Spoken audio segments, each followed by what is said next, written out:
Tamara Johnson's hands are steady as she reaches into her hoodie pocket, but the store owner's eyes track her movement like she's pulling a weapon. She's only coming for a bottle of water after track practice.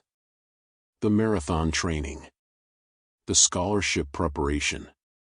The future she's spent 4 years building. None of that matters to the man in the red polo shirt watching her like she's a threat. "I saw what you put in your pocket," he says, voice loud enough to turn heads. "Empty it. Now." But we're getting ahead of ourselves. To understand how Tamara Johnson ends up here, accused, humiliated, and 3 minutes away from changing this man's life forever, you need to see where her day began. Before we continue, comment where you're watching from and hit subscribe. Tomorrow's story will shake you to your core. The alarm screams at 5:30 a.m. Tamara's hand shoots out from under the covers, silencing it before the second beep. Darkness still presses against her bedroom window, but her body knows the routine. 5 miles before school. Waits during lunch. Another 3 miles after. 4 years of this. 4 years of discipline that most 17-year-olds can't imagine. Her bedroom walls tell the story. College track recruitment letters cover every available surface: UCLA's blue and gold, Stanford's cardinal red, University of Texas burnt orange. Each envelope represents a door opening.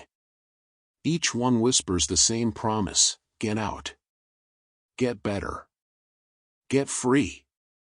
She pulls on her running gear in the dark, muscle memory guiding her hands. Gray hoodie. Black leggings. The Prairie View A&M drawstring bag her aunt sent her, gold lettering against tan canvas. In the mirror, she sees what the world sees: a black teenage girl in athletic wear. What they don't see is the 3.9 GPA. The volunteer hours at the youth center. The 4:52 personal record in the 1,500 meters that has college scouts calling her mother's office twice a week. Downstairs, the kitchen light glows warm. Her mother stands at the stove in full business attire, charcoal suit, silk blouse, pearl earrings that catch the overhead light. Attorney Denise Johnson has a deposition at 9 a.m., but she's still here, scrambling eggs like it's a lazy Sunday morning instead of a weekday sprint. "How are you feeling about the state qualifiers?" her mother asks, sliding a plate across the granite counter. Tamara drops her bag on the bar stool and picks up her fork. "Ready. Coach says if I break 4:50 in the 1,500 meters, I'm looking at a full ride to any school I want." Her mother's smile holds pride in something else. Something that looks like worry wrapped in hope. They moved to this suburban district 3 years ago, away from the neighborhood where Tamara's grandmother still lives, away from the schools with metal detectors and overcrowded classrooms. They came here for better opportunities. Safer streets. The American dream with a mortgage and good test scores. But safety is relative when your skin makes people nervous. "Remember what we talked about," her mother says quietly, setting down her coffee mug. The words carry weight beyond their simplicity. Tamara recites it automatically. Hands visible. Speak clearly. Don't reach for anything without announcing it first. The rules. The protocol. The survival guide for existing while black in spaces that forget you belong there. "I know, Mom." Her mother's hand reaches across the counter, squeezes Tamara's wrist. "I know you know. But knowing and experiencing are different things, baby. Just be aware. Always." Tamara nods, swallows her eggs, and tries not to think about why she needs a safety protocol just to exist in public. She kisses her mother's cheek, grabs her bag, and heads out into the pre-dawn darkness for her morning miles. The run clears her head. 5 miles through the sleeping suburb, past houses with manicured lawns and 2-car garages. Her breathing finds its rhythm. Her legs eat up the pavement. With every stride, she's faster. Stronger. Closer to that scholarship, that escape, that future where she's defined by her speed and not by the assumptions strangers make when they see her face. By 4:15 p.m., her legs are burning. Coach Henderson pushed them through hell today, hill sprints until 3 girls vomited in the grass, interval training that left Tamara's vision spotty at the edges. But she hit every mark. Every target time. The state qualifiers are 2 weeks away, and she refuses to miss her shot. The convenience store sits 3 blocks from the track. Small. Locally owned. Flickering fluorescent lights visible through the front window. She's stopped here dozens of times after practice. Water. Sports drink. Sometimes a protein bar if her mother forgot to pack extra snacks. Tamara pushes through the glass door, bell chiming overhead. The cool air hits her sweat-damp skin. Behind the register, the owner looks up from his phone. Middle-aged white man. Receding hairline. Red polo shirt with the store logo stitched over the breast pocket. He's never been friendly, but he's never been a problem either. She heads straight for the cooler at the back, her reflection catching in the glass. Gray hoodie, dark skin, hair pulled back in cornrows her aunt braided last weekend. Just a girl getting water after practice. Nothing more. The bottle is cold against her palm when she pulls it from the shelf. She walks toward the register, already reaching for the $20 bill in her bag. That's when she feels it. Eyes. Not casual observation. Not customer service attention. Something else. Something heavier. The weight of judgment. The heat of suspicion. The silent accusation that needs no words to make itself known. Tamara's fingers close around her phone in her pocket, and everything changes. The store owner's posture changes before he says a word. Arms cross over his chest. Jaw tightens. His eyes track Tamara's movement from the cooler to the register like she's a suspect in an investigation, not a customer completing a transaction. The convenience store is small, 6 narrow aisles of chips and canned goods, a refrigerated section humming against the back wall, lottery ticket displays behind the counter. The floor tiles are uneven, cracked in places from years of foot traffic. Above the register, a security monitor shows grainy black and white footage of the store interior. Tamara can see herself on screen, small figure in gray, water bottle in hand, approaching the front. She looks innocent because she is innocent. 2 other customers occupy the space. An elderly white woman browses the greeting card rack near the window, her floral dress and thick-framed glasses catching the afternoon light. By the magazine display, a young Latino man in construction gear flips through automotive magazines, concrete dust still visible on his work boots. Tamara reaches the counter. Sets the water bottle down. Pulls the $20 bill from her Prairie View A&M bag. The transaction should take 30 seconds. Scan the barcode. Take the money. Give the change. Done. But the store owner doesn't reach for the scanner. Instead, he leans forward slightly, his weight shifting onto the balls of his feet. The movement is subtle but deliberate. Territorial. Like a guard dog picking up a scent. Something I can help you find? His tone carries an edge that wasn't there when the elderly woman purchased her stamps 15 minutes ago. Just this water, please. Tamara keeps her voice level. Polite. Her mother's training, never give them a reason to say you were aggressive. His eyes drop to her hoodie pocket. The one where she slipped her phone a moment ago so both hands would be free to carry her purchase. An innocent action. A thoughtless gesture everyone makes 100 times a day. But not everyone gets watched the way Tamara gets watched. The security monitor flickers above them.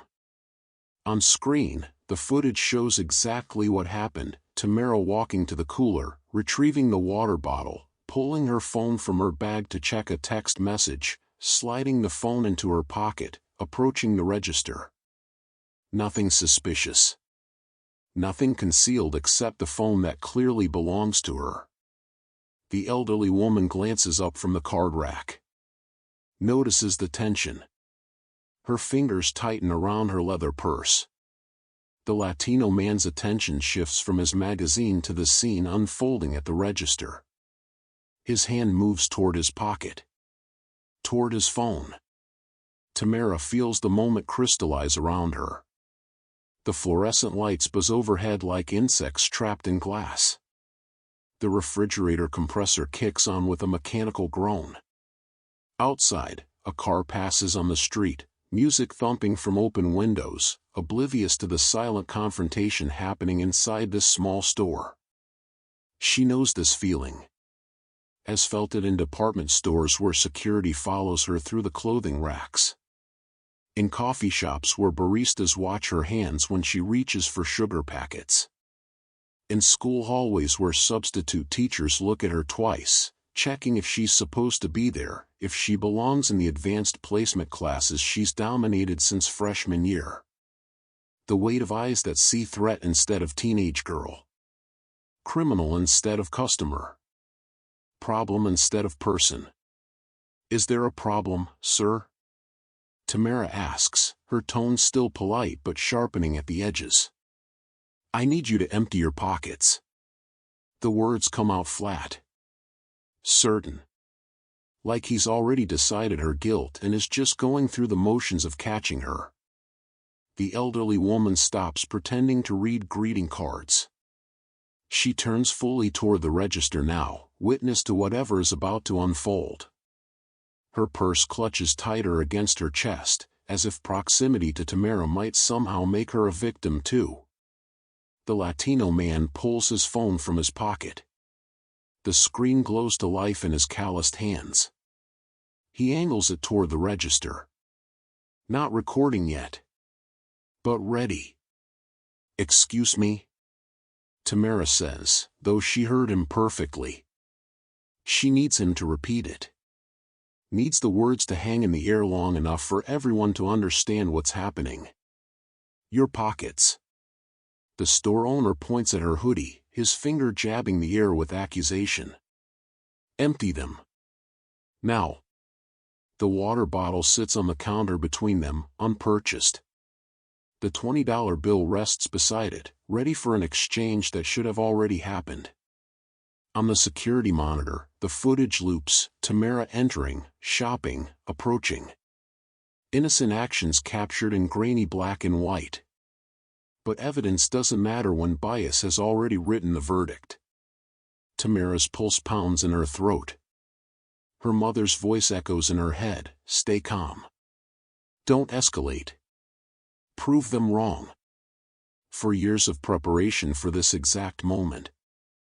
For years of being taught how to survive encounters that should never require survival skills. I haven't taken anything, she says clearly, her words projected so the other customers can hear. So the Latino man's phone can catch them if he decides to record. I came in for water.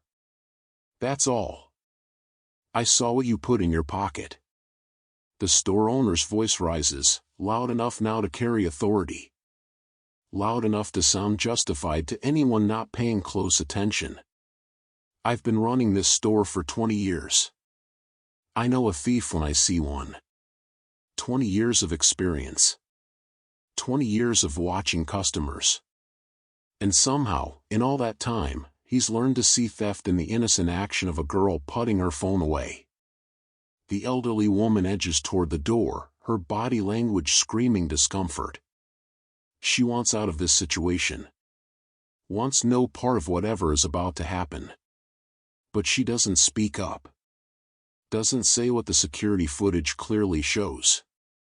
Doesn't defend the teenage girl being accused of a crime she didn't commit. The Latino man's thumb hovers over the record button. He watches Tamara's face, searching for something. Guilt? Fear? The reaction that will tell him whose side to take in this suburban standoff. Tamara stands perfectly still. Her hands remain visible. Her body language stays open, non-threatening, compliant. Everything her mother taught her about surviving these moments. But inside, something begins to burn. A quiet fury that's been building for 17 years.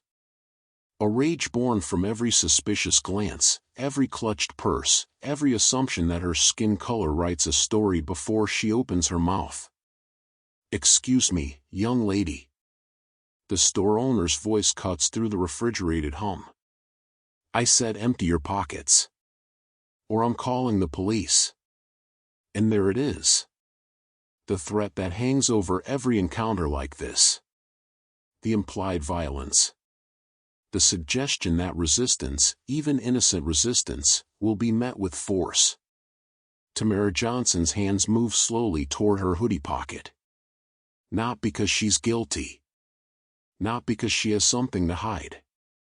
But because she knows what happens to black teenagers who don't comply. Even when they've done nothing wrong. Tamara's fingers slide into her hoodie pocket with deliberate slowness. Every movement announced. Every gesture visible. The way her mother taught her. The way every black parent teaches their children to move through a world that reads threat into existence before bothering with truth. She pulls out her phone first. An iPhone with a cracked screen protector and a case covered in track team stickers. She sets it on the counter next to the water bottle. The screen lights up with notifications, text messages from teammates, a reminder about tomorrow's practice, a photo her aunt sent of her grandmother's birthday cake. Evidence of a life. Of normalcy. Of a 17-year-old girl with friends and family and a future. The store owner barely glances at it. Next comes her student ID. Tamara slides it from the same pocket, the plastic card catching the fluorescent light. Her school photo stares up from the laminated surface, hair in neat cornrows, track uniform visible in the cropped shot, her smile genuine because she'd just qualified for regionals that morning. The ID lists her name, grade, and student number. Proof that she belongs somewhere. Proof that she's someone. The store owner's expression doesn't change. Finally, the crumpled $20 bill. Earned from 4 hours of babysitting the neighbor's twins last night. She unfolds it carefully, presses it flat against the counter. $20. Enough to buy a bottle of water and have change left over. More than enough to pay for something she never intended to steal. See? Tamara's voice stays calm despite the adrenaline flooding her system. Despite the elderly woman still watching from the greeting card aisle. Despite the Latino man whose phone is definitely recording now, the red light visible on the screen. Nothing. Just my phone, my ID, and money to pay for the water. The store owner's face reddens. Not with embarrassment. With something uglier. Something that looks like anger at being questioned. At having his authority challenged by a teenage girl who has the audacity to prove her innocence instead of accepting her guilt. The other pocket. His voice drops lower now, more menacing. Check the other pocket. The words hit like a physical blow. Because they reveal the truth of this encounter. This was never about catching a thief. This was never about protecting merchandise. This was about power.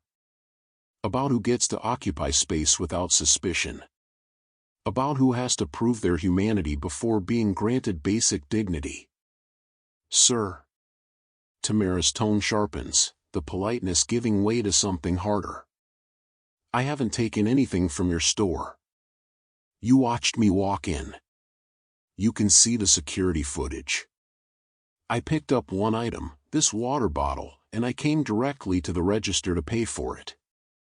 Then you won't mind showing me the other pocket. He crosses his arms again, his body language screaming immovability. If you've got nothing to hide. The elderly woman clutches her purse tighter and edges toward the exit. Her eyes meet Tamara's for a brief second, a flash of something that might be sympathy or might be fear, before she looks away. She pushes through the glass door, the bell chiming her escape, leaving Tamara alone with the owner and the recording customer. Tamara's hands move to her left pocket. The one she hasn't touched since entering the store. She turns it inside out slowly, deliberately. Empty.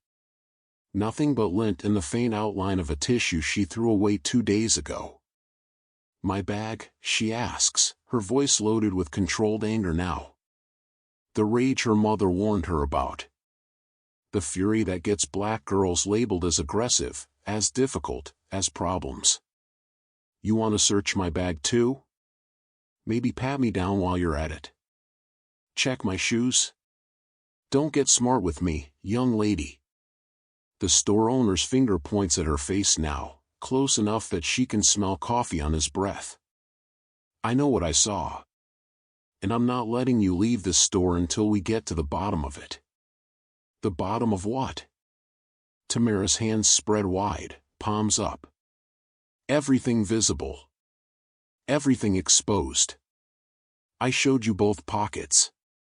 I showed you my phone, my ID, my money. What exactly do you think I stole? I don't know what you people do. The words hang in the air like a slap. You people. 2 words that carry centuries of assumptions, stereotypes, and casual racism wrapped in the thinnest veneer of deniability. The Latino man shifts his weight, his phone angled to capture the store owner's face. This will be online within the hour. The title already writes itself in Tamara's head. You don't know? Tamara repeats, her voice quiet now but carrying more power than when it was loud. You accused me of theft. You humiliated me in front of other customers. You demanded I empty my pockets and prove my innocence. And now you're telling me you don't even know what I supposedly stole? The store owner's jaw works like he's chewing words he can't quite spit out. His face has gone from red to a deeper crimson that speaks to blood pressure and consequences he hasn't fully grasped yet. I'm calling the police. He reaches for the phone behind the register. Let them sort this out. And there it is. The nuclear option. The escalation that turns a false accusation into something potentially deadly. Because Tamara knows the statistics. Knows the names. Knows what happens when police get called on black teenagers for crimes they didn't commit. She should be afraid. Should feel the cold grip of terror that comes with knowing your life might depend on the mood of whatever officer responds to this call. Should maybe run, leave, get out before this situation spirals into something worse. But Tamara Johnson isn't afraid. Because what the store owner doesn't know, what none of them know, is who her father is. Who her mother is. What power she carries in the wallet still sitting in her bag, in the IDs she hasn't shown yet, in the names that will turn this man's certainty into his worst nightmare. She watches him dial. Watches him bring the phone to his ear. Watches him report a theft in progress to the dispatcher who promises to send an officer right away. And when he hangs up, when he looks at her with that mixture of triumph and self-righteousness that says he believes he's doing the right thing, Tamara smiles. Not a friendly smile. Not a scared smile. Something else entirely. Something that should make him nervous. Please, she says quietly, her voice carrying a weight he doesn't recognize yet. I insist. Let's wait for the police. She leans against the counter, her posture relaxed now. Patient. Like someone who knows exactly how this story ends. Like someone who's about to teach a lesson that this store owner will never forget. The Latino man keeps recording. The security monitor keeps looping its footage. The fluorescent lights keep buzzing their insect song. And somewhere 3 minutes away, a police cruiser is heading toward the convenience store on Oak Street, where a store owner has made the biggest mistake of his career. He just doesn't know it yet. Before we continue with what happens next, I need you to do something. Hit that subscribe button right now. Because what's about to unfold, the moment this store owner realizes exactly who he just accused, is something you'll want to share with everyone you know. Don't let this story disappear in your feed. Click subscribe. You'll understand why in the next 60 seconds. 7 minutes pass like 7 hours. Tamara stands with her hands visible, resting on the counter beside her phone, her student ID, and her crumpled $20 bill. The evidence of her innocence laid out like artifacts in a museum display. The store owner paces behind the register, his red polo shirt darkening with sweat under the arms. He checks his watch twice. Looks out the window 3 times. The Latino man hasn't moved. His phone battery drops from 47% to 43% as he records everything. His thumb cramps from holding the device steady, but he doesn't lower it. Something in his gut tells him this footage matters. That whatever happens next deserves documentation. The security monitor continues its grainy loop. Tamara entering. Tamara shopping. Tamara approaching the register with one item and visible payment. An endless cycle of innocence that apparently means nothing when weighted against the store owner's 20 years of experience. Outside, the afternoon sun angles through the storefront window, casting long shadows across the uneven floor tiles. A car pulls into the parking lot. Not the police. Just another potential customer who sees the tension through the glass and decides to drive on. The bell doesn't chime. The door stays closed. The store owner clears his throat. You could just admit you took something. Make this easier for everyone. Tamara doesn't dignify the suggestion with a response. Her mother's voice plays in her head like a recording. Let them dig their own grave. Stay calm. Stay silent when silence speaks louder. Another minute passes. Then the distinctive crunch of tires on asphalt. The store owner's head snaps toward the window. Relief floods his face as a patrol car pulls into the lot, white vehicle with blue and gold striping, light bar on the roof, city seal on the door. Officer Michelchin cuts the engine but leaves the lights off. No sirens. No urgency. This is routine for him.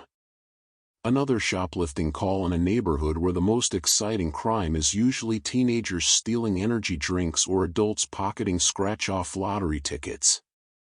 He's 43 years old, 15 years on the force, and tired of this particular call. But it's his job, so he grabs his notepad from the passenger seat and steps out of the cruiser. The late afternoon heat hits him immediately. His uniform feels heavy in the humidity. Through the storefront window, he can see the scene before he enters. Teenage girl at the counter. Store owner agitated. Some guy recording on his phone. Standard setup for a he said she said situation that will waste an hour of his shift and probably go nowhere. The bell chimes as Officer Chin pushes through the door. Cool air and fluorescent light wash over him.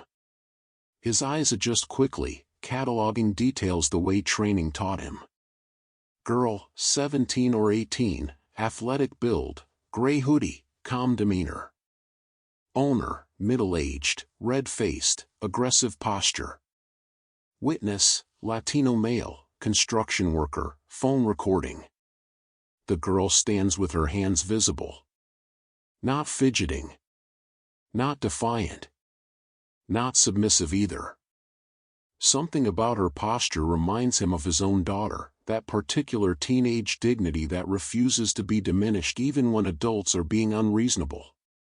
Afternoon, Officer Chen says, his tone professional but neutral.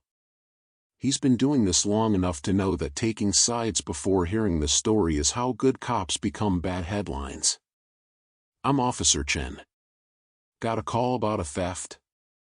The store owner moves around the register like he's been waiting for this moment. Officer, thank God you're here. This girl stole merchandise from my store. I saw her conceal items in her clothing. When I confronted her, she became aggressive and refused to leave. Officer Chen's eyes flicked to Tamara. She hasn't moved. Her expression hasn't changed. If she's guilty, she's the calmest shoplifter he's ever seen. If she's innocent, she's handling this with remarkable composure for someone being publicly accused. Ma'am, is that what happened? He asks her directly. No, sir. Tamara's voice carries clearly through the small store. No tremor. No attitude. Just facts delivered with the precision of someone who knows exactly how to speak to law enforcement. I came in to purchase a bottle of water after track practice. I pulled my phone from my bag and put it in my pocket so my hands would be free. The store owner saw me do that and accused me of theft before I even reached the register. I showed him both pockets, my phone, my student ID, and the money I intended to use to pay. He found nothing because I took nothing. Then he called you. Officer Chen looks at the counter. Phone. Student ID. $20 bill. Water bottle. The arrangement tells a story that matches the girl's version. Sir, he addresses the owner. Do you have video surveillance? Of course I do. The owner grabs the remote for the security monitor. His hands shake slightly as he rewinds the footage. Right here. Watch. You'll see. All three of them watch the grainy black and white playback. Tamara enters the store at 4:23 p.m. according to the timestamp. She walks directly to the refrigerated section. Retrieves a single bottle of water. Approaches the register. At one point, she reaches into her bag, clearly her Prairie View A&M drawstring bag, and pulls out her phone. She glances at the screen, then slides the phone into her hoodie pocket. That's it. That's the theft the store owner witnessed. Officer Chen watches the footage twice. Sir, that appears to be a phone. Her phone. She could have grabbed something else. The owner's voice rises, desperation creeping in now. These kids, they're clever. They know where the cameras are. They know the blind spots. I've been running this store for 20 years. I know. Do you have footage of her taking anything else? Officer Chen interrupts. His patience for this situation is wearing thin. He's seen enough shoplifting calls to know the difference between legitimate theft and racial profiling dressed up as loss prevention. The store owner's mouth opens. Closes. Opens again. She must have. I saw her put something in her pocket. You saw her put her phone in her pocket, Officer Chen corrects. Which is not a crime. The Latino man's phone captures every word. The store owner's confidence begins to crack at the edges. He looks at Tamara like he's seeing her for the first time, really seeing her instead of seeing whatever stereotype his 20 years of experience taught him to see. Officer Chen turns back to Tamara. His expression has shifted from neutral to something that looks like apology forming. Miss, I'm going to need to see some identification. Standard procedure. This is it. The moment that will change everything. Tamara reaches slowly into her Prairie View A&M bag, her movements deliberate and announced the way her mother taught her. I'm reaching into my bag for my wallet. Go ahead, Officer Chen says. Her fingers close around the leather wallet. She pulls it out, opens it carefully. Inside, several cards are visible. She slides out her student ID first, the one already on the counter, but this is procedure, so she goes through the motions. Officer Chen glances at it professionally. Tamara Johnson, junior at North Ridge High School. He's about to hand it back when Tamara pulls out a second card. This one is different. Thicker. Official. With a distinctive logo that makes Officer Chen's eyes widen the moment he sees it. A police family member ID card. His expression changes instantly. The professional mask slips. His eyes snap from the card to Tamara's face and back to the card. He reads the name printed beside her photo. Reads it again to make sure he's not mistaken. Your father. He starts, his voice completely different now. Your father is Judge Raymond Johnson? The store owner's face drains of color like someone pulled a plug. The blood literally leaves his skin, replaced by a sickly pallor that speaks to understanding. To realization. To the sudden, crushing awareness that he's made a catastrophic mistake. Yes, sir, Tamara says calmly. And my mother is Attorney Denise Johnson, Chief Prosecutor for the District Attorney's Office. The silence that follows is absolute. Even the refrigerator seems to stop humming. The fluorescent lights stop buzzing. The whole world holds its breath as the magnitude of this moment settles over the convenience store like fallout. Officer Chen looks at the store owner with something between pity and disgust. The man has gone from red-faced confidence to white-faced terror in under 5 seconds. And Tamara Johnson, 17 years old and tired of proving her humanity, watches the power dynamic in the room shift completely. She's not the suspect anymore. She's not the threat. She's not the problem. She's the daughter of the judge who implemented the Community Oversight Board for the police department. The daughter of the prosecutor who sends people to prison. And this store owner just accused her of theft based on nothing but bias and assumptions. Oh God, the owner whispers, the words barely audible. I didn't know. Tamara's smile doesn't reach her eyes. You didn't need to know who my parents are. You needed to treat me like any other customer. You needed actual evidence before accusing someone of a crime. But she's not finished. Not even close. Because Tamara Johnson learned something from her mother beyond how to survive police encounters. She learned how to document everything. Officer Chen holds Tamara's police family ID like it's a live grenade. His thumb traces over the official seal, the same seal on his badge, on his patrol car, on every piece of equipment that gives him authority in this city. The same seal that marks Tamara Johnson as protected by one of the most powerful families in the district. Judge Raymond Johnson. The name reverberates through Officer Chen's mind like a bell. The man who reformed the city's bail system.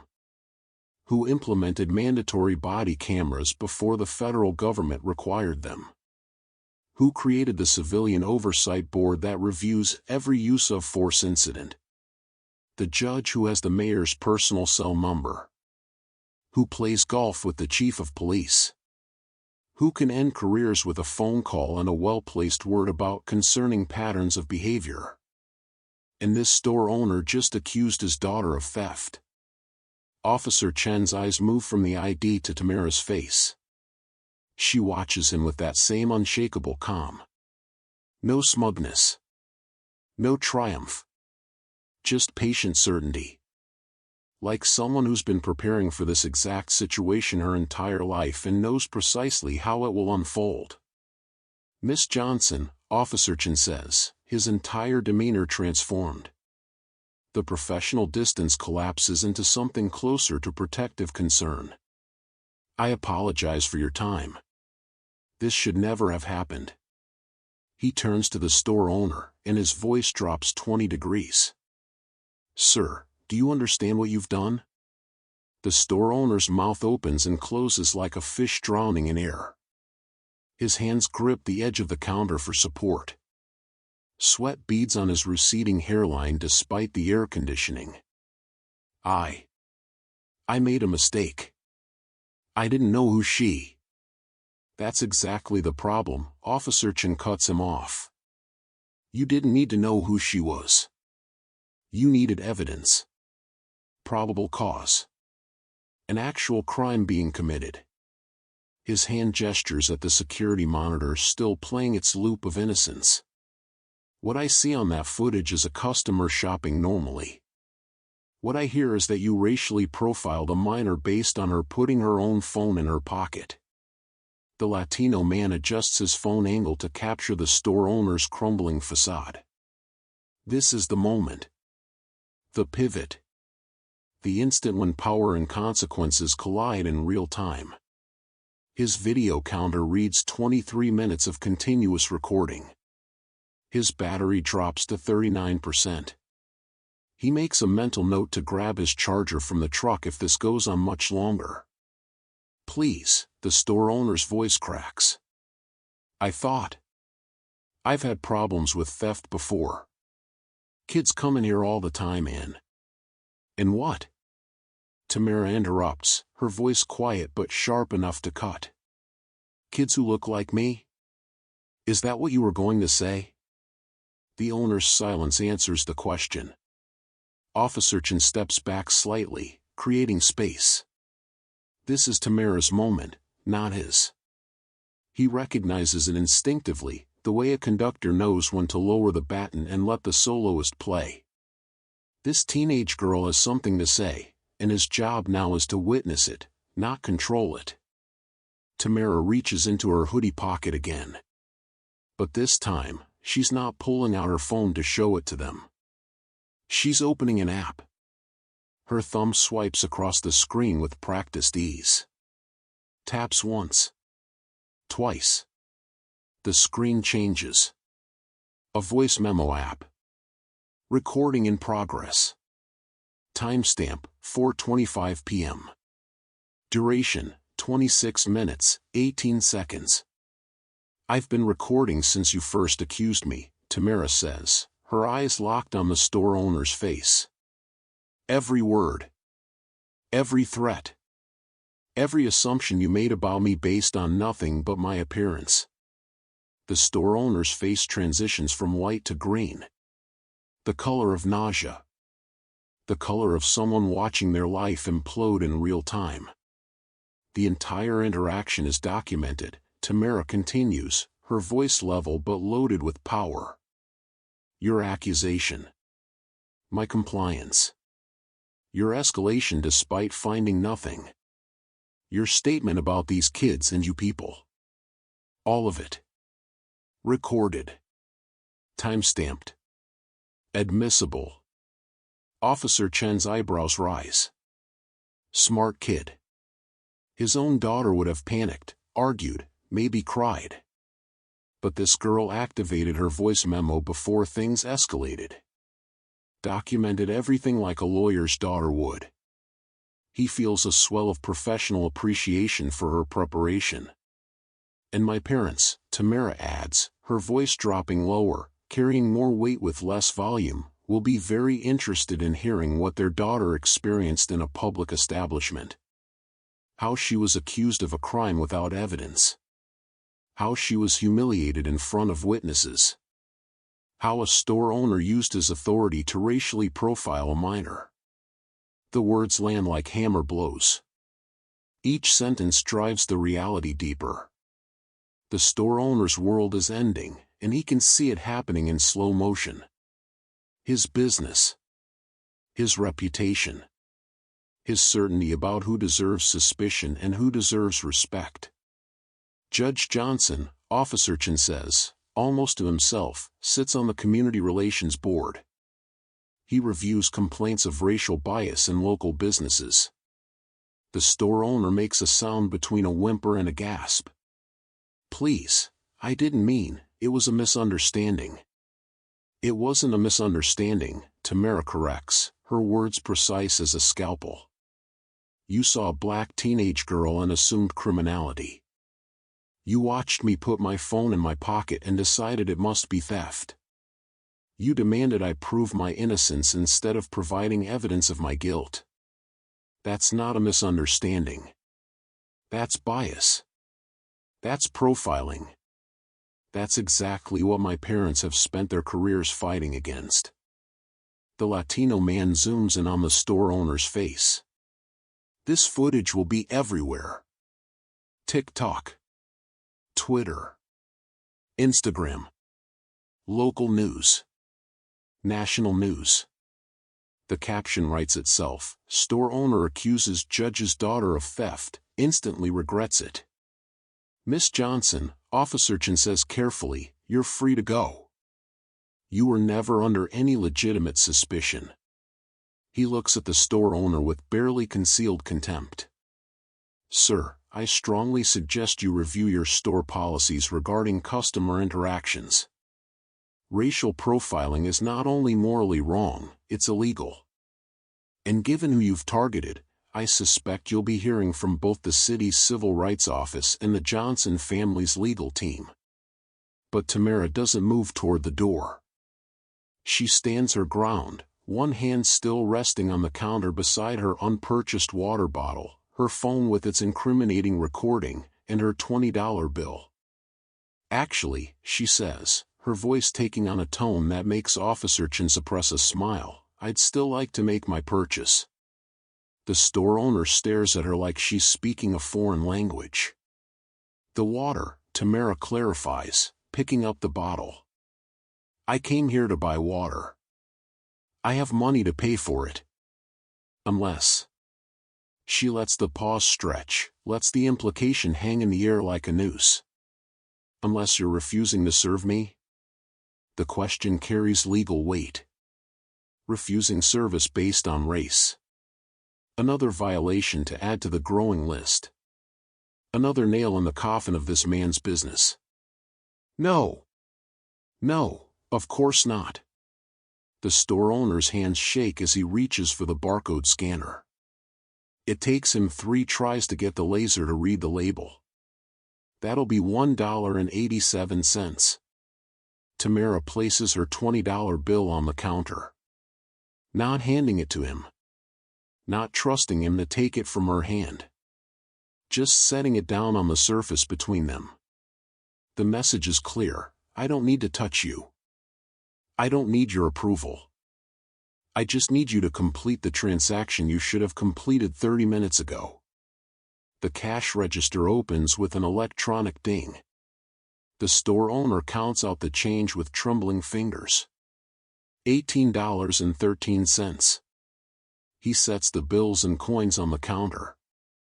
Still can't meet her eyes. Tamara picks up her change. Her water. Her phone. Her student ID. Her police family member card. She tucks everything away with deliberate care. Then she pulls out her regular phone, not the one that's been recording, but her everyday device, and opens the camera app. I'd like a receipt, please, she says. For my records. The store owner prints the receipt. The thermal paper curls as it emerges from the machine. He tears it off and places it on the counter. Tamara photographs it. The timestamp. The item. The amount. The store number. The transaction ID. Evidence that she paid for merchandise. Proof that she was a legitimate customer who was wrongly accused. Documentation. Evidence. The weapons her mother taught her to wield. She takes the physical receipt as well, folds it carefully, and tucks it into her wallet. Then she looks at Officer Chen. Will there be a formal report filed about this incident? Yes, ma'am, Officer Chen says, his respect for this 17-year-old growing with every passing second. I'll be documenting everything that occurred here today. The unfounded accusation. The lack of evidence. He pauses, choosing his words carefully, concerning pattern of assumptions. Tamara nods. Thank you, officer. I appreciate your professionalism. She turns toward the door. The Latino man steps aside to let her pass, his phone still recording. As she moves past him, he speaks for the first time since this whole situation began. You handled that better than I would have, he says quietly. My daughter's 13. If someone did this to her. He doesn't finish the sentence. Doesn't need to.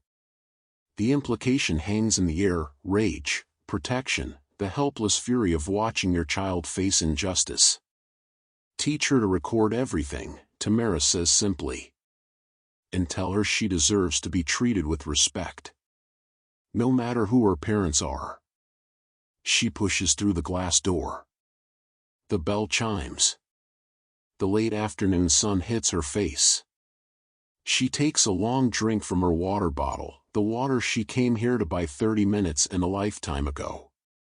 Behind her, through the storefront window, she can see Officer Chen still talking to the store owner. The man's shoulders are slumped. His red polo shirt looks 2 sizes too big suddenly, like he's deflating in real time.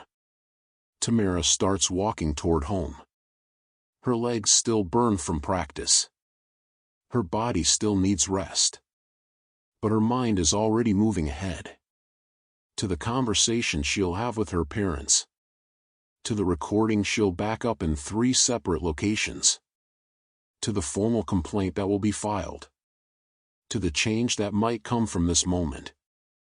Because Tamara Johnson understands something that took her 17 years to learn: staying calm is its own form of power. Documentation is a weapon. And sometimes the most devastating thing you can do to someone who's wronged you is simply let them watch the consequences of their own actions unfold. She pulls out her phone, her regular phone, not the recording one, and texts her mother, "Need to talk when you get home. Important. I'm okay." 3 dots appear immediately. Then, on my way. 20 minutes. Tamara smiles. Sips her water. And walks home knowing that this story isn't over. It's only just beginning. Officer Chen watches Tamara disappear down the sidewalk through the storefront window. The Latino construction worker follows shortly after, his phone finally lowered but the footage safely uploaded to 3 different platforms. The bell chimes their exits like a countdown timer marking the moments before detonation. Now it's just Officer Chen and the store owner in the fluorescent-lit space. The security monitor loops its endless evidence of innocence. The refrigerators hum their mechanical indifference. The afternoon sun angles lower through the window, casting long shadows across the cracked floor tiles. The store owner leans heavily against the counter. His red polo shirt is dark with sweat now. His breathing comes shallow and quick. Officer Chen has seen this before, the physical manifestation of someone realizing they've just destroyed their own life. "Do you understand what you've done?" Officer Chen asks again, but this time it's not a question. It's an invitation to confession. "I thought." The owner's voice trails off. "I've been robbed before. Kids come in here all the time. I was just trying to protect my business." By accusing an innocent customer of a crime based on her putting her phone in her pocket? Officer Chen's tone remains professional, but the judgment underneath is unmistakable. "Sir, I need you to be very clear about what happened here today. You saw a black teenage girl. You watched her make a completely normal gesture. And you decided, without evidence, without probable cause, that she was committing theft." The owner's silence confirms everything. Judge Raymond Johnson, Officer Chen continues, pulling out his notepad, has been a vocal advocate for reforming how businesses interact with minority customers. He's worked with the city council to establish protocols for addressing racial profiling in retail spaces. He sits on multiple community oversight boards. He looks up from his notepad. And you just gave him a documented, recorded, witnessed case study in exactly the kind of behavior he's been fighting to eliminate. The store owner's legs seem to give out. He sinks onto the stool behind the register, his face buried in his hands. My wife is going to kill me. Officer Chen doesn't respond to that. Personal consequences aren't his concern right now. His job is documentation. Evidence. The official record that will follow this incident through whatever channels it needs to travel. I need a statement from you, he says, pen poised above paper. For my report. What do you want me to say? The truth. What you saw. What you thought you saw. Why you accused Miss Johnson of theft. The owner looks up, his eyes red-rimmed and desperate. Off the record? There is no off the record. Not in a situation like this. A long pause. Then, she put something in her pocket. I thought it was merchandise. I made a mistake. You made an assumption, Officer Chen corrects, writing rapidly. Based on what factors? Another pause. Longer this time. The owner knows that whatever he says next will be part of the official record. Will be read by investigators. By lawyers. By Judge Johnson himself. I don't know, he finally whispers. I think you do, Officer Chen says quietly. And I think that's the problem. He finishes his notes. Flips the pad closed. Looks at the man behind the register with something close to pity. Miss Johnson was well within her rights to become angry. To make a scene.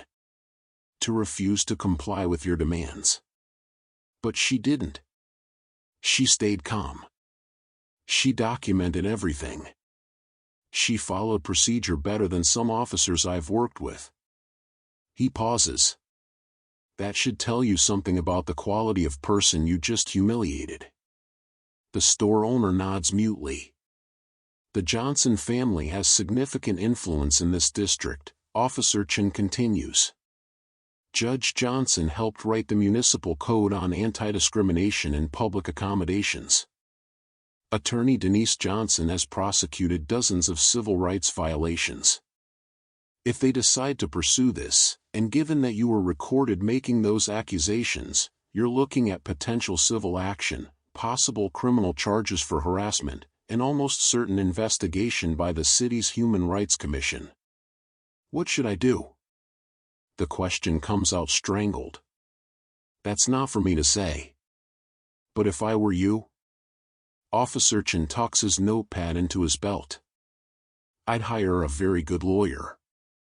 And I'd start thinking about what actual evidence looks like versus what assumptions look like. He walks toward the door, then pauses. Turns back. One more thing. The Community Oversight Board reviews incidents of potential bias in local businesses. They have the authority to recommend license suspensions. Loss of business permits. Mandatory training. He lets that sink in. Judge Johnson chairs that board. The store owner's face goes white again. Officer Chen pushes through the door. The bell chimes. He walks to his patrol car, slides into the driver's seat, and immediately begins typing his incident report on the in-car computer. Every detail. Every word. Every moment of the interaction he witnessed. This report will be read by his sergeant. By the chief. By city officials who know the Johnson name. This report needs to be thorough, accurate, and absolutely clear about what transpired. He types, upon arrival, I observed no evidence of theft or attempted theft.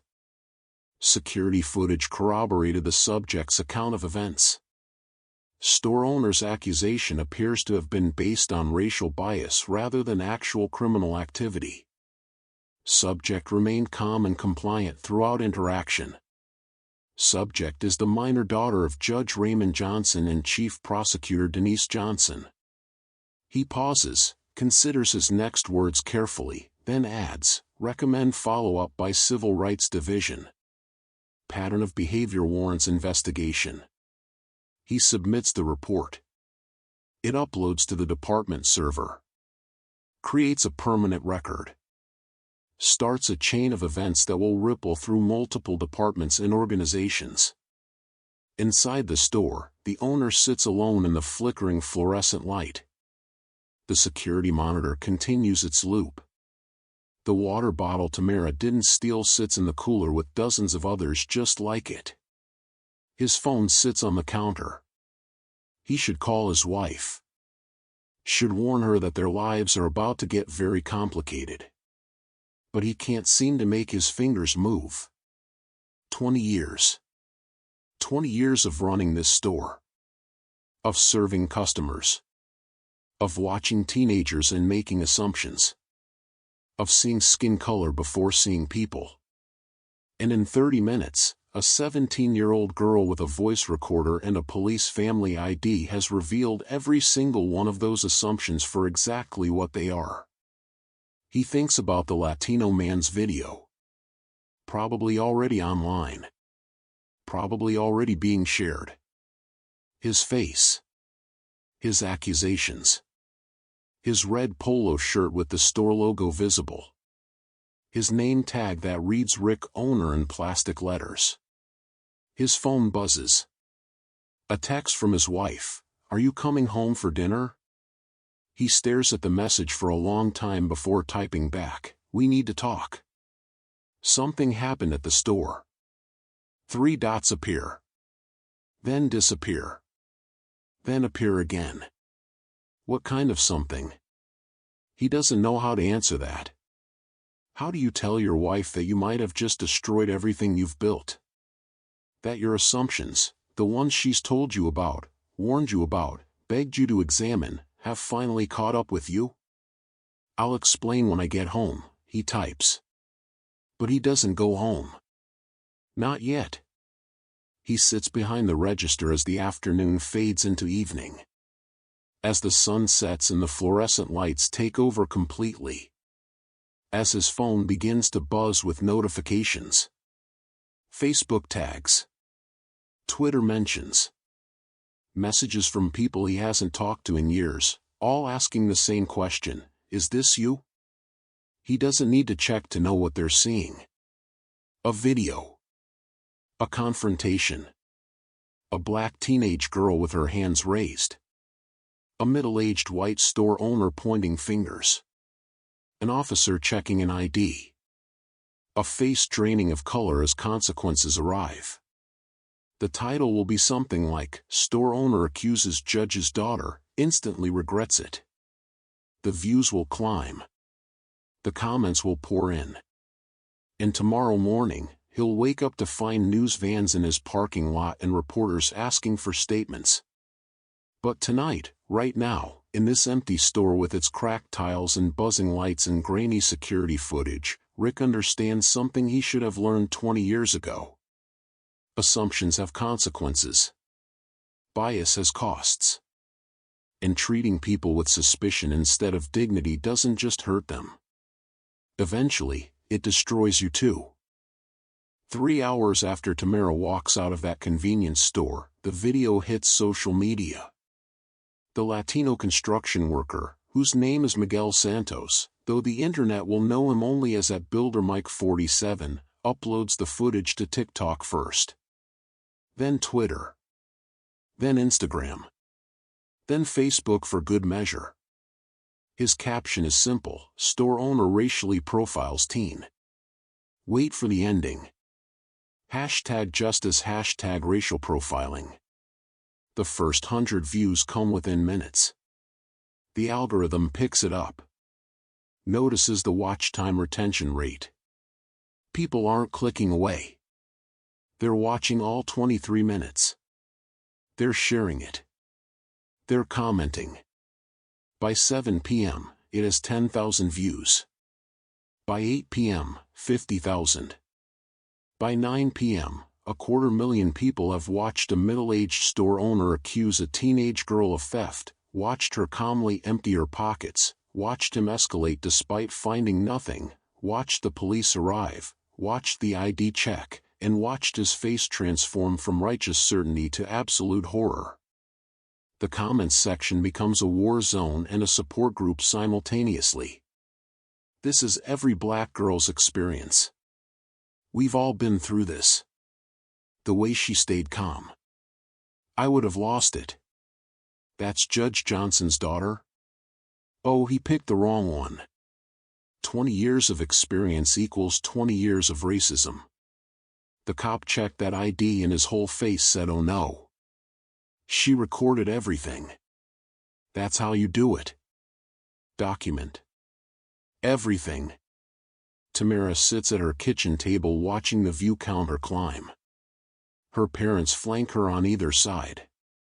Her father's jaw is tight enough to crack teeth. Her mother's hand grips a coffee mug so hard her knuckles have gone white.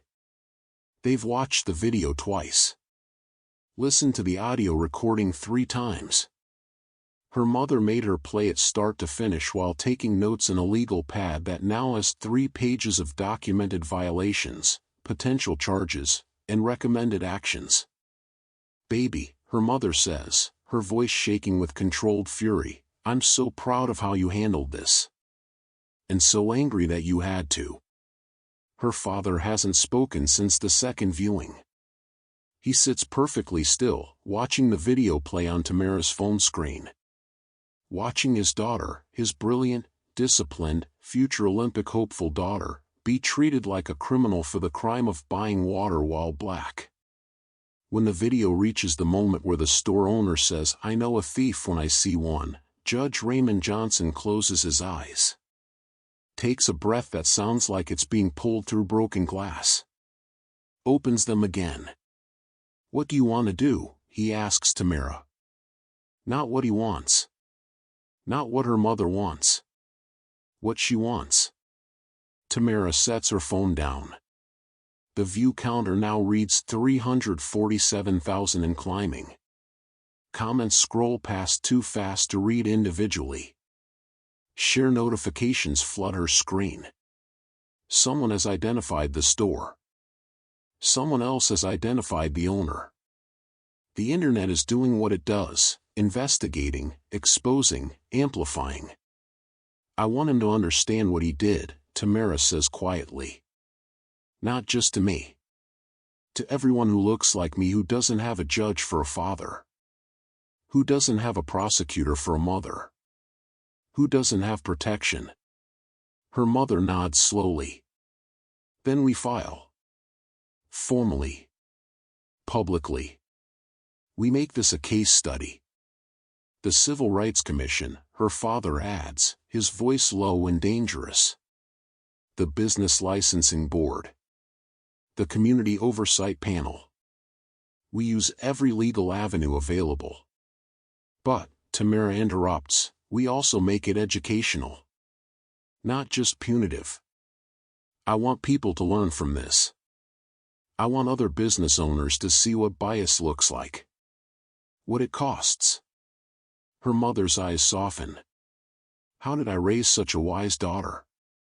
You taught me to stay calm, Tamara says simply. You taught me to document. You taught me that dignity is power. So I used what you taught me. Her phone buzzes. A text from an unknown number. I saw your video. I'm a reporter with Channel 7 News. Would you be willing to give a statement? Then another. This is Marcus Wright from the Daily Tribune. Your story is important. Can we talk? Then another. And another. Media requests flooding in as the video passes 500,000 views. Her father looks at her phone, then at her face. You don't have to talk to anyone if you don't want to. You've been through enough today. But Tamara thinks about the comments section. About the hundreds of people sharing their own stories. About the girl from California who wrote, "This happened to me last month. I didn't know I could record. I didn't know I had rights. Thank you for showing me. I'll talk to them, Tamara decides. Tomorrow. After I've rested. After we've filed the formal complaints. She looks at her parents. But I want to be clear, I'm not the victim here. I'm the one with resources and protection. The real victims are the kids who go through this every day and have no recourse. No documentation. No parents who can fight back. Her mother reaches across the table, takes Tamara's hand. Then we fight for them too. By 10 p.m., the video has 1 million views. Local news has picked it up. The store's Yelp page has been flooded with 1-star reviews. The owner's personal Facebook page has been found and is being bombarded with comments. Tamara sees this and feels a complicated mixture of satisfaction and unease. Justice is one thing. A digital mob is another. Dad, she says, what happens now? To him, I mean. Judge Raymond Johnson considers the question carefully. He's spent 30 years on the bench. He's seen justice and he's seen revenge. He knows the difference. That depends on several factors, he says. What the investigations find. Whether he's done this before. Whether he's willing to change. He pauses. But regardless of legal consequences, he's already experiencing social consequences. That video will follow him forever. Good, her mother says sharply. Maybe it'll make the next store owner think twice before profiling a black child. Tamara's phone buzzes again. This time, it's not a reporter. It's a text from Coach Henderson, saw the video. Are you okay? Do you still want to run tomorrow? She smiles and types back, I'm okay. And yes. I need to run. Because in 6 days, she has the state qualifiers. In 6 days, she'll line up on that starting line and prove that she's more than this moment. More than this accusation. More than the assumptions people make when they see her. She'll run faster than she's ever run. Break her personal record. Secure that scholarship. Build the future she's been working towards since she first laced up running shoes in 7th grade. But tonight, she sits at this kitchen table with her parents and watches the view counter climb toward 2 million. Watches the comments pour in. Watches the internet do what it does best, amplify voices that need amplifying and expose injustices that need exposing. Her mother's legal pad now has 5 pages of notes. Phone numbers for reporters. Contact information for civil rights organizations. A timeline for filing complaints. A strategy for turning this incident into institutional change. We should prepare a statement, her mother says, shifting into prosecutor mode. Something you're comfortable with. Something that addresses the larger issue, not just your specific experience. Tamara nods. Can I write the first draft? Of course. She pulls out her laptop and begins typing. My name is Tamara Johnson. I'm 17 years old. I'm an honor student. I'm a track athlete. I'm someone's daughter, someone's friend, someone's future colleague.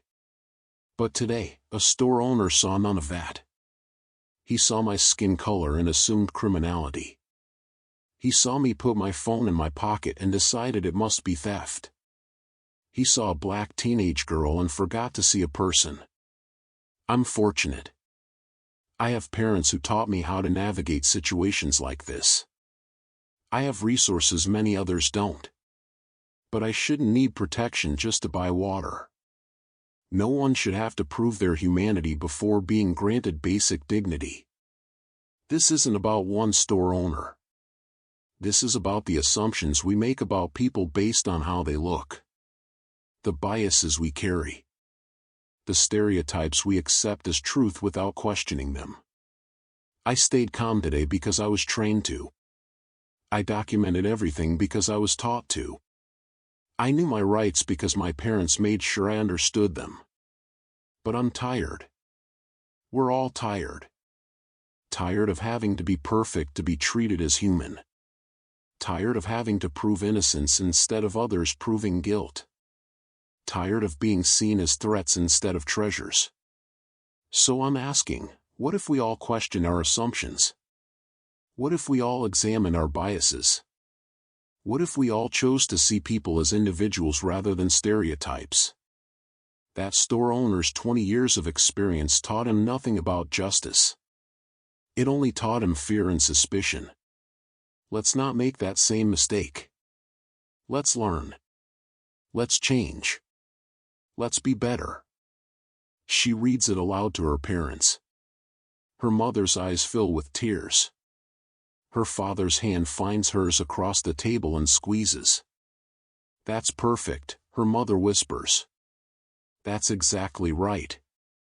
By midnight, the video has 2 million views and every major news outlet in the state has requested interviews. Tamara lies in bed, her phone silenced but still glowing with notifications. She's exhausted. Her body still aches from practice. Her mind is still processing the events of the afternoon. But she's also something else. Powerful. Because she stayed calm when anger would have been justified. She documented when many would have simply walked away. She turned a humiliating experience into a teaching moment. She used her privilege, her parents' positions, her access to resources, not just to protect herself but to amplify a larger message. Tomorrow, reporters will come. Cameras will roll. Questions will be asked. The story will grow beyond this one incident. But tonight, Tamara Johnson closes her eyes and thinks about one thing. In 6 days, she has a race to run.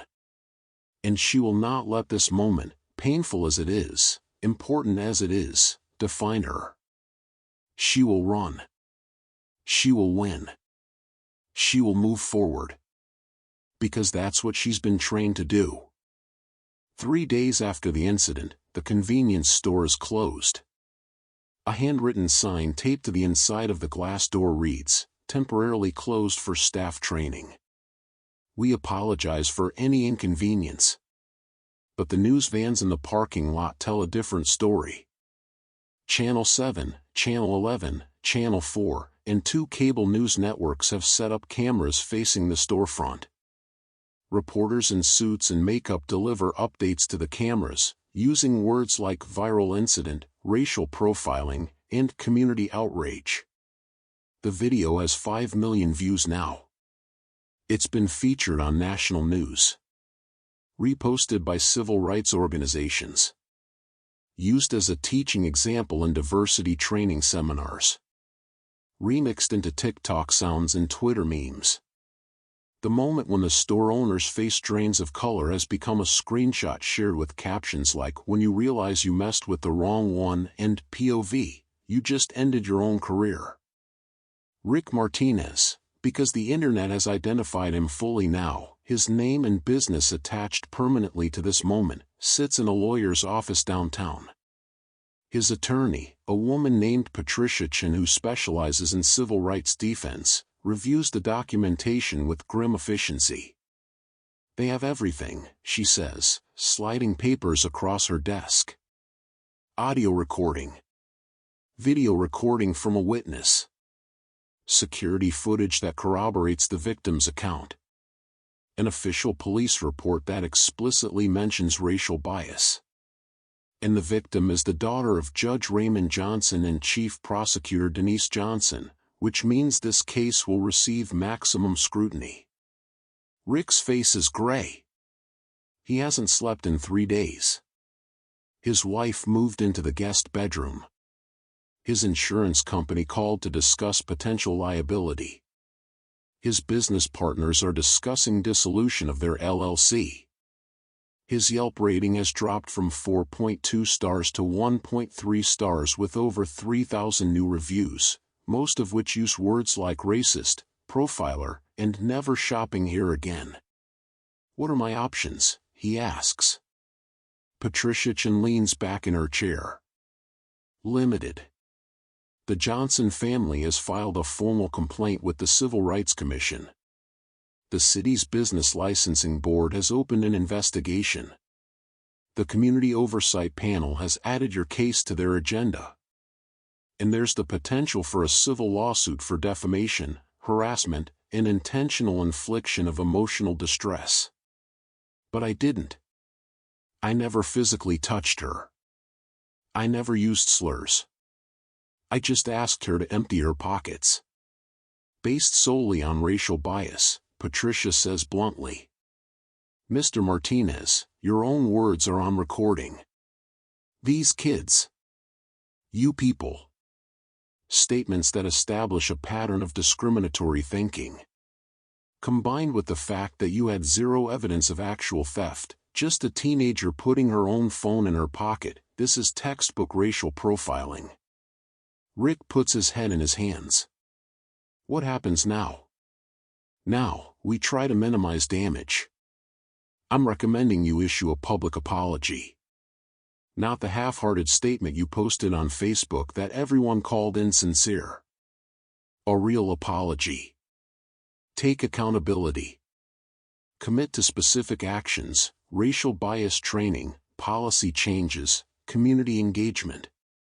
Will that be enough? Patricia's silence answers the question. The truth is, she continues, you're not just fighting a legal battle. You're fighting a social one. That video has made you a symbol. Fair or not, accurate or not, you represent every store owner who's ever followed a black teenager through their aisles. Every security guard who's ever stopped someone based on skin color. Every authority figure who's assumed guilt instead of innocence. Rick looks up. So I'm just done? Everything I've built? That depends on what you do next. The same afternoon, the City Council holds an emergency session on racial profiling in local businesses. The chambers are packed. Community members fill every seat. Overflow crowds stand in the hallways. Local media captures every moment. Tamara sits in the front row with her parents.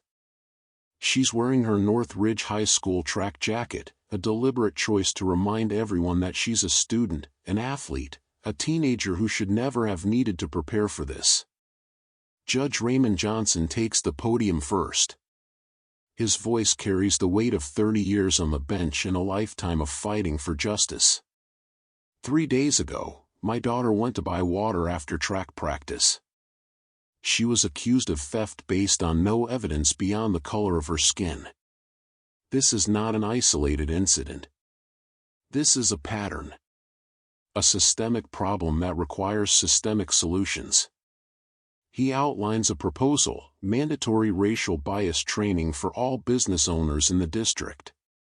Random audits of businesses with histories of discrimination complaints. A public database tracking profiling incidents. Enhanced penalties for repeat offenders. The room erupts in applause. Next, Attorney Denise Johnson presents the legal framework. Civil penalties. License suspensions. Criminal charges were appropriate. She speaks with the clinical precision of a prosecutor who's built cases on less evidence than what her daughter documented. We have a recording, she says, her voice carrying to every corner of the chamber. We have witness testimony. We have police documentation. We have security footage. This is not a he said she said situation. This is documented, verified racial profiling. More applause. Louder this time. Then Tamara takes the podium. The room goes silent. Phones rise to capture her words. Reporters lean forward. Even the city council members put down their pens and give her full attention. I don't hate Rick Martinez, she begins, and the statement surprises everyone. I'm angry at what he did. I'm hurt by his assumptions. But I don't hate him as a person. Because hate doesn't change anything. It just perpetuates cycles of pain. She pauses, gathering her thoughts. What I want is change. Real, institutional change. I want policies that protect kids who don't have judges for fathers. I want training that helps people recognize their biases before they act on them. I want a system where staying calm and documenting everything isn't necessary for survival, it's just good practice for everyone. The room is absolutely silent. I've received hundreds of messages from people who've experienced the same thing. Black teenagers followed in stores. Latino families watched suspiciously in restaurants. Asian students assumed to be tourists instead of locals. We all have stories. We're all tired. But we're not giving up. She looks directly at the city council members. You have the power to make real change. Not symbolic gestures. Not performative statements. Real policy changes that have teeth. That have consequences. That protect people. When she finishes, the standing ovation lasts 3 full minutes. Council members wipe their eyes. Community members chant her name. Reporters scramble to interview her afterward. But Tamara just wants to go home and train for a race. By the end of the week, the consequences for Rick Martinez are comprehensive. The Civil Rights Commission finds probable cause for discrimination and refers the case for formal hearing. The Business Licensing Board mandates he complete 60 hours of racial bias training and submit to quarterly audits for 2 years. The Community Oversight Panel recommends a $10,000 fine and public apology. His insurance premiums triple.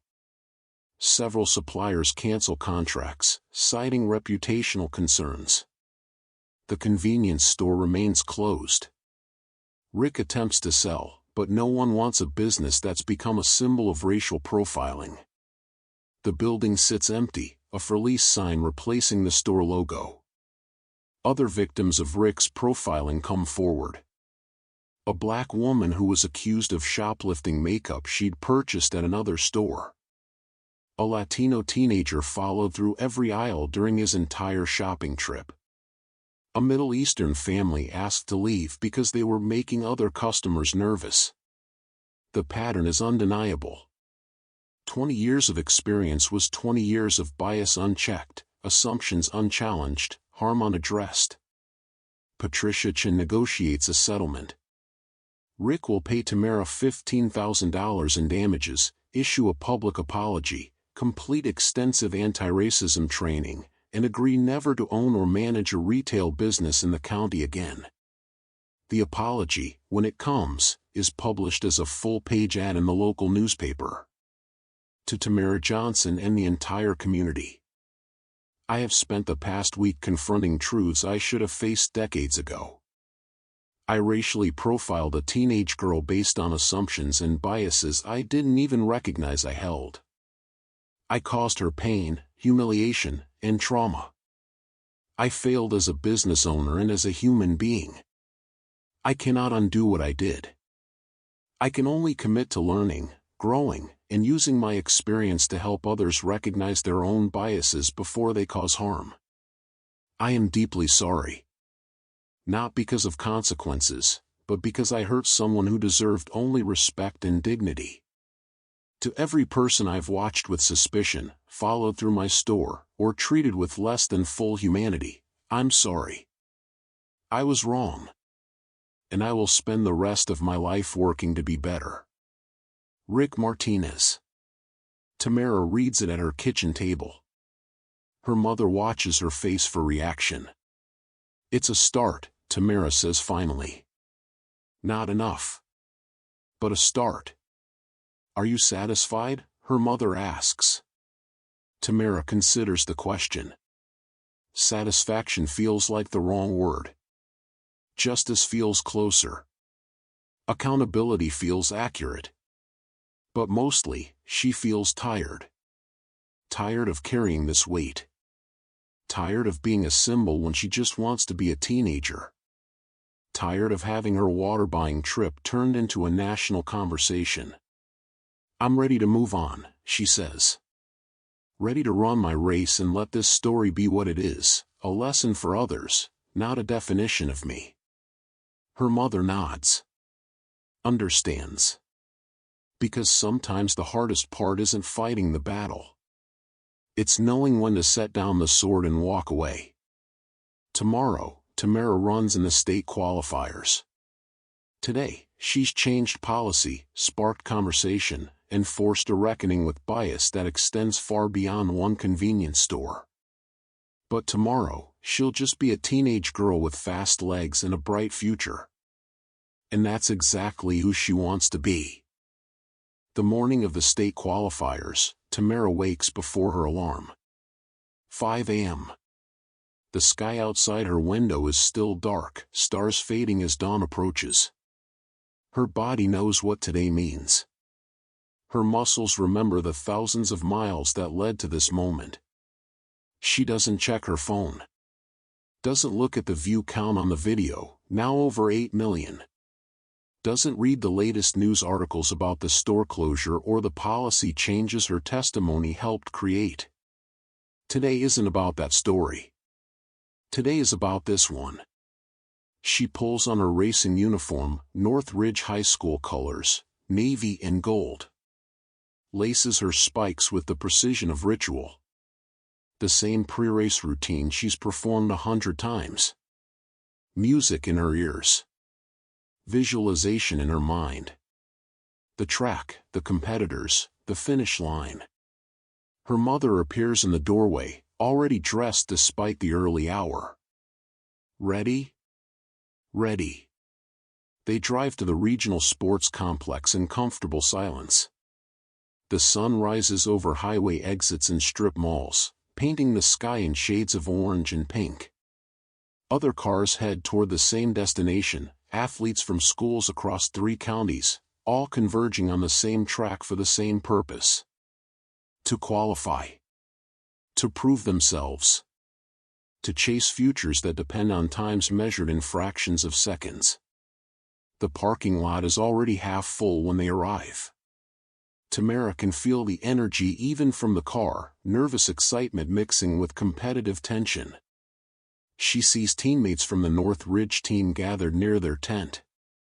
Sees competitors from rival schools stretching, jogging, preparing. Coach Henderson spots her immediately. Waves her over. His face shows relief mixed with concern. He's been checking in daily since the incident, worried about her mental state, her ability to focus, whether this race will be affected by everything that happened. How are you feeling? He asks as she drops her bag by the team tent. Good. Strong. And she means it. Her legs feel powerful. Her breath comes easy. Her mind is clear in a way it hasn't been for days. The noise has fallen away. The national conversation. The media attention. The symbolic weight of being the face of racial profiling. None of that exists on the track. On the track, she's just fast. The 1,500 meters starts at 9:45, Coach Henderson says, checking his clipboard. You've got time. Warm up. Stay loose. Don't overthink it.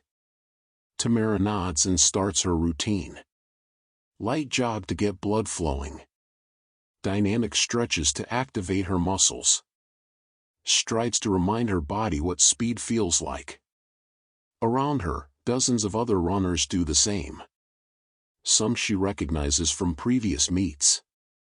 Others are unknown quantities, dark horses who might surprise everyone. Her teammate Jessica jogs up beside her. Nervous? A little, Tamara admits. But good nervous. You've got this. You've been running faster in practice than most of these girls can race.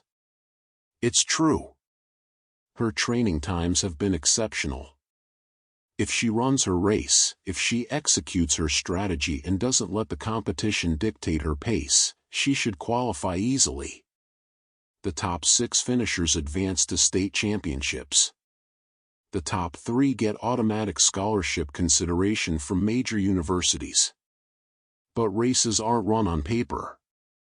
Anything can happen in 4 laps around a 400-meter track. By 9:30, runners begin gathering at the start line. Tamara is in heat 2 of 3, the middle heat, typically the fastest. She pins her bib number to her uniform. Checks her spikes one more time. Rolls her shoulders and shakes out her legs. In the bleachers, her mother sits with her father. Judge Raymond Johnson cleared his entire morning calendar to be here. Attorney Denise Johnson postponed a deposition. They hold hands and watch their daughter walk to the starting line. Tamara finds her lane assignment, lane 5. Middle of the pack positioning. She'll need to be smart about the first lap, avoid getting boxed in, make sure she has room to move when the field starts to separate. The starter calls them to the line. 8 runners towed up to the white arc. The moment stretches and compresses simultaneously. Everything that matters exists in the space between this breath and the next. Runners, set. The gun cracks. They explode forward. The first 100 meters are chaos, bodies jostling for position, spikes clicking against track surface, breathing that starts controlled but will end ragged. Tamara settles into 7th place, patient, letting the overeater runners burn energy trying to establish dominance too early. First lap, 72 seconds. Slower than she'd like, but the pace will pick up. The pack is still tight, all 8 runners within 3 seconds of each other. No one has made a move yet. Second lap, the girl in first position starts to fade. Her first lap pace was unsustainable. She drops back, and suddenly there's a gap. A runner from East Valley High surges into the opening, taking the lead. Tamara moves up to 5th, staying close to the leaders, conserving energy for the final lap. Halfway point, 2:24. Right on target. Her breathing is controlled. Her legs feel strong. Around the track, coaches shout split times and encouragement. In the stands, spectators rise to their feet. This is where races are won or lost, the third lap, when fatigue sets in but the finish line is still too far away to sprint for. Third lap, the East Valley runner extends her lead. 10 meters. 15. She's going for it early, trying to break the field's spirit. But Tamara recognizes the strategy, and the risk. That's a lot of energy to spend with 400 meters still to go. Tamara moves up to 3rd.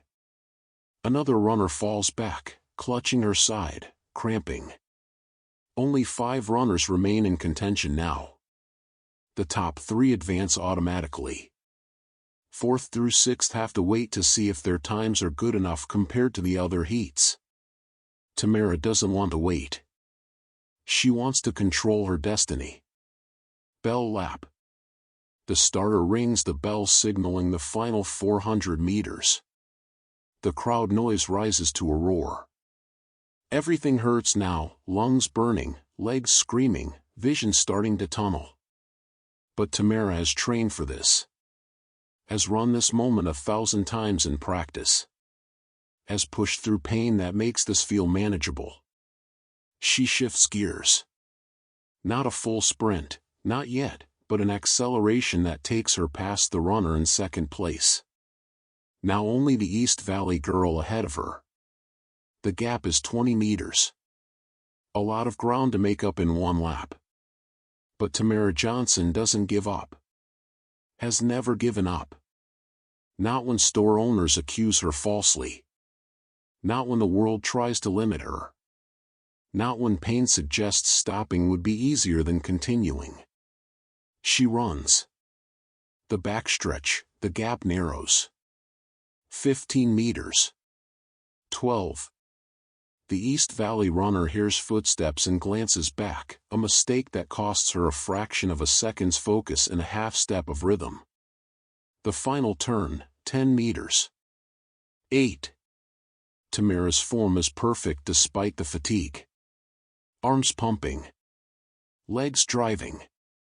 Breath coming in controlled gasps. Everything her body knows how to do, executed with precision. The home stretch, they're side by side now. Two runners in their own race, separate from everyone else. The finish line visible ahead. 50 meters. 40. The other runner looks over again, sees Tamara matching her stride for stride, and something breaks in her face. The realization that she can't win. That the girl beside her has more left. Tamara finds another gear.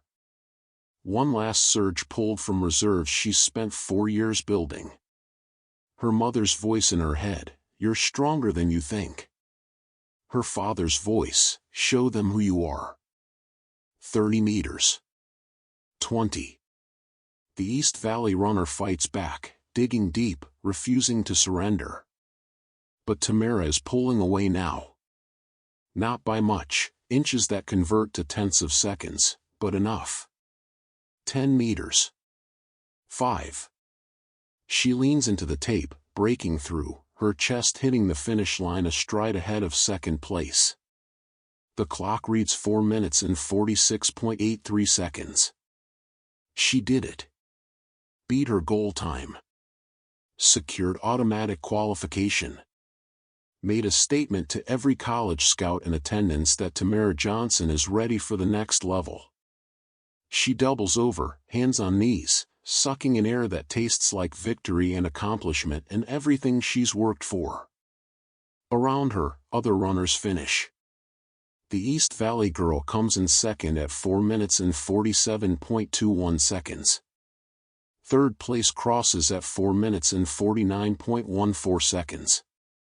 Coach Henderson is screaming. Her teammates mob her before she's caught her breath. Jessica wraps her in a hug that lifts her off the ground. "You did it. You destroyed your PR." In the stands, her parents hold each other and cry. Judge Raymond Johnson, who maintains composure in the most difficult court proceedings, wipes tears from his face. Attorney Denise Johnson, who never shows emotion in depositions, sobs into her husband's shoulder. Their daughter just qualified for state championships. Secured scholarship consideration. Prove that she's more than a viral video. More than a symbol. More than the girl who was accused in a convenience store. She's an athlete. A competitor. A future Olympian, maybe. A young woman with talent, discipline, and the mental toughness to perform when it matters most. College scouts approach before Tamara has finished her cool-down lap. Stanford. UCLA. University of Oregon. All interested. All impressed. All offering recruitment visits and scholarship discussions. But right now, Tamara doesn't think about that. She thinks about one thing. The water bottle she tried to buy after practice. The false accusation. The recording on her phone. The moment her ID revealed who her parents were. The store owner's face draining of color. And she thinks about this, she stayed calm. She documented everything. She used her voice. She sparked change. And then she moved forward. Kept training. Kept running. Kept being exactly who she is, a teenage girl with fast legs and unshakable dignity. Some battles are won with fists. Others with documentation and composure. But this one, this personal victory on this track, was won with discipline, preparation, and the refusal to let others define her limits. As Tamara walks off the track, medal around her neck, she pulls out her phone. One message stands out among the congratulations from friends and family. It's from a girl in Los Angeles. I saw your race. I saw your video. You inspired me to report the manager who's been following me in his store for months. He got fired. Thank you for showing me I deserve better. Thank you for running your race anyway. Tamara smiles. Types back, thank you for being brave. Keep running your race too. Because that's the real victory. Not just qualifying. Not just setting a personal record. Not just changing policies or sparking conversations. The real victory is showing others that they can survive injustice and still pursue joy. Can fight back against bias and still chase dreams. Can be angry about the world's unfairness and still find reasons to run towards something beautiful. Tamara Johnson qualified for state championships today. But more importantly, she proved that she's unbreakable. And nothing, not false accusations, not viral videos, not national attention, will ever change that. 6 weeks after the incident, Tamara runs past the convenience store on her morning route. The building sits empty now, windows dark, parking lot vacant except for windblown trash collecting against the curb. The for lease sign has been up so long that weather has started to fade the letters. She doesn't slow down. Doesn't stop to stare or reflect. The building is just architecture now, brick and glass with no power over her. The story that happened inside belongs to the past. What matters is what came after. The empty store has become something else. Last week, a black family from the neighborhood signed the lease. They're opening a community market, locally sourced produce, fair trade goods, a small cafe section with tables where teenagers can do homework. Grand opening in 3 weeks. Tamara already agreed to attend the ribbon cutting. Full circle. Not just the space being reclaimed, but transformed into what it should have been all along, a place that serves everyone. That sees everyone. That treats everyone like they belong. The morning air is cold but clean. Tamara's breath forms clouds in front of her face as she runs. Her legs are strong from months of training. State championships are in 2 weeks. She's seeded third in her event. Stanford's track coach has been calling her mother weekly. UCLA sent a recruitment package that included a personalized video from their current Olympic medalists. University of Oregon offered a full ride plus living stipend. She has options. She has power. She has a future that she built stride by stride, mile by mile, race by race. But beyond her personal success, something bigger has changed. The city implemented new policies following her testimony. Mandatory anti-bias training for all business owners. A public database tracking discrimination complaints. Enhanced penalties for repeat offenders. Random audits conducted by the Civil Rights Commission. Other cities are watching. Using her case as a model. 3 states have introduced legislation requiring similar protections. Her video has been used in diversity training seminars across the country. Her story has become curriculum in law school classes studying racial profiling and legal remedies. Officer Michael Chen became an unexpected advocate for reform. He testified before the city council about the need for better training on recognizing racial bias. Worked with the Community Oversight Board to develop new protocols for responding to discrimination complaints. Used his position within the police department to push for change from the inside. And Rick Martinez? He completed his mandatory training. Paid his fines. Issued his apology. But his convenience store career ended that day in the fluorescent-lit confrontation. No insurance company will cover him. No bank will loan him capital. No community will welcome him back to retail. Tamara heard he moved to another state. Started working construction. Whether he learned anything or simply learned to hide his biases better, she doesn't know. She hopes for the former but can't control the latter. What she can control is her own response to what happened. Her choice to transform pain into purpose. Her decision to use her platform, unwanted as it was, to amplify voices beyond her own. Her phone buzzes with a morning notification. Another message from someone who saw her video. She gets dozens every day. Stories of similar experiences. Thank you notes from teenagers who learned to document encounters. Messages from parents who had the talk with their children about staying calm and knowing their rights. This one is from a girl in Texas. I reported the security guard who followed me around the mall. They fired him and apologized. I never would have had the courage without your example. Thank you.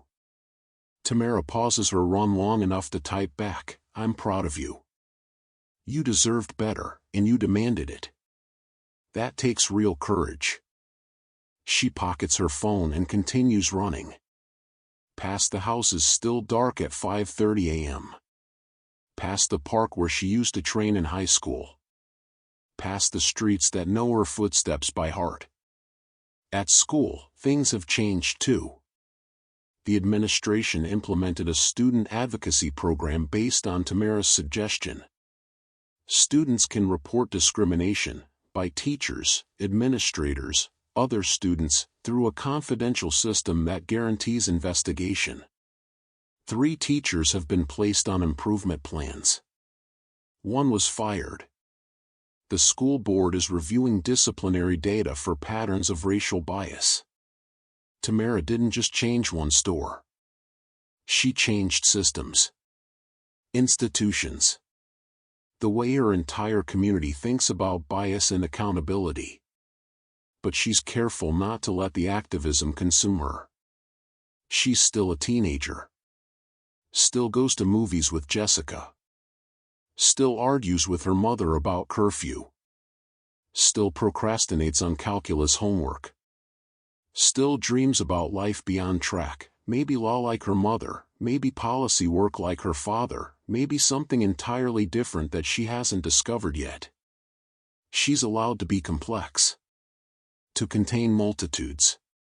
To be both the girl who recorded her own racial profiling and the girl who loves trashy reality TV. Both the activist who testified before city council and the teenager who cries during sad movies. That evening, the family gathers for dinner. It's become a weekly ritual, no phones, no work, just the 3 of them around the table sharing food and conversation. Her mother made her famous lasagna. Her father tells terrible jokes that make them groan. Tamara shares stories about practice, about her teammates, about the college coach who promised to attend her state championship race. How are you feeling about everything? Her mother asks carefully. They've learned not to bring up the incident unless Tamara opens the door first. Tamara considers the question while twirling pasta on her fork. Good. Tired sometimes. But good. The Stanford coach called again, her father says. Very impressed with your qualifier time. I know. They want me to visit campus next month. And?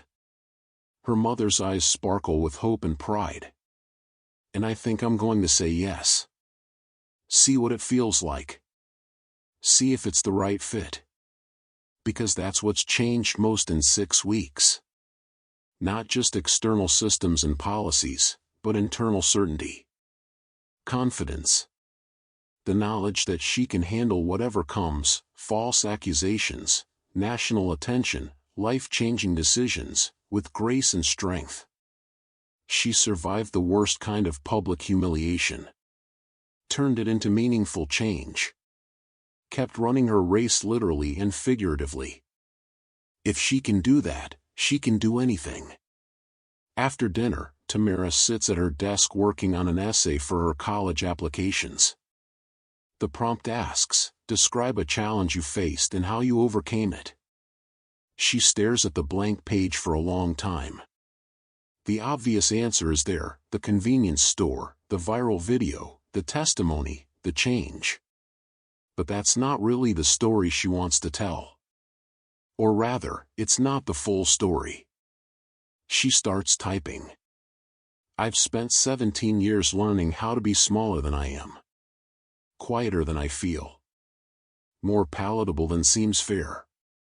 I've learned to code switch between languages, the one I speak with my family and friends, and the one I use to convince the world I'm not a threat. I've learned to keep my hands visible. To announce my movements. To document everything. To stay calm when anger would be justified. I've learned these lessons because my skin marks me as suspicious before I open my mouth. My existence requires proof of innocence that others never have to provide. The challenge wasn't a single moment of racial profiling. The challenge is a lifetime of them. Every clutched purse. Every followed shopping trip. Every assumption that I'm somewhere I don't belong. Every moment when I have to be twice as good to be considered half as worthy. How did I overcome it? I didn't. Not completely. Because this isn't a problem I can solve alone. Bias isn't defeated by individual resilience, it's dismantled by collective action and systemic change. But what I did do was refuse to accept it as inevitable. I documented my experience. I used my voice. I sparked conversations that led to policy changes. I turned a painful moment into an educational one. I showed others that they deserve dignity, respect, and justice. And then I kept running. Literally. Because I refused to let bias define my limits or determine my future. I have goals that have nothing to do with proving my humanity and everything to do with chasing my dreams. The challenge isn't over. But neither am I. She reads it back. Considers deleting it and writing something safer. Something that doesn't risk seeming angry or difficult or problematic. Something that performs the palatability she's learned to project. Then she saves it. Submits it. Lets her truth stand on its own. Because if there's anything the past 6 weeks have taught her, it's that honesty, even uncomfortable honesty, creates more change than performance ever will. That night, Tamara dreams about running. Not the state championships. Not the qualifiers. Just running for the pure joy of it. No times to beat. No scouts to impress. No symbolic weight to carry. Just her body moving through space at speeds that feel like freedom. She wakes at 5 a.m. to her alarm. The routine never changes. 5 miles before school. The discipline that got her here and will carry her forward. As she laces her shoes in the pre-dawn darkness, she thinks about that water bottle. The one she tried to buy after practice. The one that cost her public humiliation but bought her platform. The one that changed her life and maybe changed others' lives too. She never did drink that water. It's still sitting on a shelf in her mother's office, preserved like evidence. A reminder. But this morning, Tamara grabs a fresh bottle from the fridge. Takes a long drink. The water is cold and clean and exactly what she needs. Then she steps out into the darkness and runs. Not away from anything. Not toward anything specific. Just forward. Because that's what Tamara Johnson does. She moves forward. She runs her race. She refuses to be defined by the worst thing that happened to her, choosing instead to be defined by how she responded to it. With dignity. With documentation. With the quiet certainty that she deserves better. That everyone deserves better. Some battles are won with fists. Others with documentation, composure, and the quiet certainty that you deserve better. Tamara Johnson learned the difference that day in the convenience store. And she'll never forget it. But more importantly, she'll never let it stop her. From running. From dreaming. From being exactly who she is, a teenage girl with fast legs, unshakable dignity, and a future so bright it requires sunglasses. The empty convenience store fades in her rear view as she runs past. Ahead, the sun rises over the horizon, painting the sky in shades of orange and gold. A new day. A new run. A new chapter in a story that's only just beginning. Tamara Johnson smiles and picks up her pace. Because she has places to go. Records to break. Changes to make. Dreams to chase. And nothing, not false accusations, not viral videos, not anyone's assumptions about who she should be, will ever slow her down. She is unstoppable. And that makes all the difference.